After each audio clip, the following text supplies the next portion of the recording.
আজকে 26/12/24 পড়ালাম যে ক্যানুলার সাইড এবং হচ্ছে ইন্টারভেনাস ফ্লুইডের হচ্ছে কিছু মানে সাইডগুলো বলেছি। তা প্লাস্টিক ক্যানুলা যেমন নাম লিখেছি যে কিছুটা হচ্ছে যে যেমন অরেঞ্জ কালার হচ্ছে। এখানে আরেকটা জিনিস হচ্ছে যে যত গেজ বাড়বে ডায়ামিটার তত কিন্তু হচ্ছে কমবে। তো অরেঞ্জে সব থেকে বেশি ডায়ামিটার থাকে যেমন হচ্ছে 40 গেজেস থাকে। এখানে যেটা ফ্লো রেট থাকছে 240 ml পার মিনিট থাকছে। গ্রে ক্ষেত্রে কি হচ্ছে যে কি 16 গেজেস থাকছে, এখানে 180 ml পার মিনিট হচ্ছে যে ফ্লো রেট থাকছে। গ্রিনের ক্ষেত্রে গ্রেটা কি করা হয় যে এমার্জেন্সি কন্ডিশনের ক্ষেত্রে ইউজ করা হয়।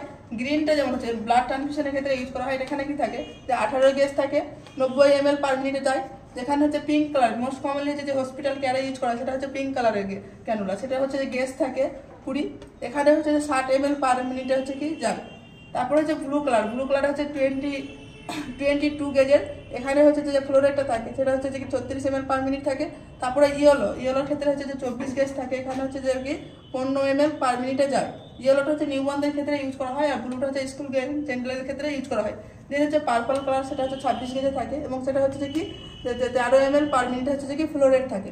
আর একটা যেটা ইউজ করা হয় সেটা হচ্ছে হোয়াইট কালার, সেটা হচ্ছে যে কি 17 গেজে থাকে, যেটা 135 ml পার মিনিটে ইউজ করা হয়। এবার ইন্ট্রাভেনাস মেডিসিনটা কি? ইন্ট্রাভেনাস মেডিসিনটা হচ্ছে যে অ্যাডমিনিস্টার করছি আমরা ইন্ট্রাভেনাস ফ্লুইড এন্ড হচ্ছে মেডিসিন। সাইডটা কি করবো আমরা, একটা হচ্ছে অ্যাডাল্টের ক্ষেত্রে নেবো, একটা হচ্ছে নিউবর্নদের ক্ষেত্রে। অ্যাডাল্টের ক্ষেত্রে আমরা চুজ করবো ফোরআর্ম মোস্ট কমনলি, বিকজ হচ্ছে বোন অফ দ্য ফোরআর্ম কি করছে ন্যাচারাল সাপোর্ট হিসেবে কাজ করছে। আর নিউবর্নদের ক্ষেত্রে হচ্ছে লোয়ার এক্সট্রিমিটি স্কাল ভেন আমরা হচ্ছে ফার্স্ট হচ্ছে প্রেফার করবো। দেন হচ্ছে যে কি হচ্ছে সাইড ক্লিন করবো যখন আমরা আইভি ক্যানুলা করবো, তার আগে আমরা কি করবো যে ইনার টু আউটার সাইডে আমরা কি করবো ক্লিন করবো।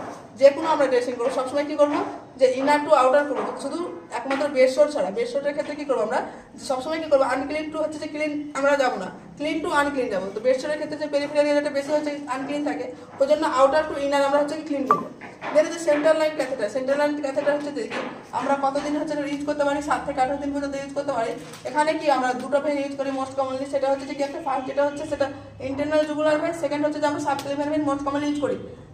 এখানে কি হয় যে সেন্ট্রাল লাইন ক্যাথেটার হচ্ছে সব থেকে বেশি থাকে যে রিস্ক থাকে ইনফেকশন হয়। ওই জন্য আমরা কি করবো এভরি শিফট বা ক্লিন হচ্ছে 2 সাইডে, এভরি শিফটে বা দিনে 2বার করে আমরা ক্লিন করবো। এবার কিছু হচ্ছে যে কি আইভি ক্যানুলার ক্ষেত্রে কিছু ইম্পর্টেন্ট পয়েন্ট যেগুলো হচ্ছে যে আমরা কি করবো সবসময় কি করবো যে আইভি ক্যানুলা করার সময় সবসময় হচ্ছে যে নন ডমিনেন্ট হ্যান্ড ইউজ করবো। নন ডমিনেন্ট হ্যান্ড মানে হচ্ছে যেটাতে আমরা কাজ কম করি সেটা আমরা ইউজ করবো।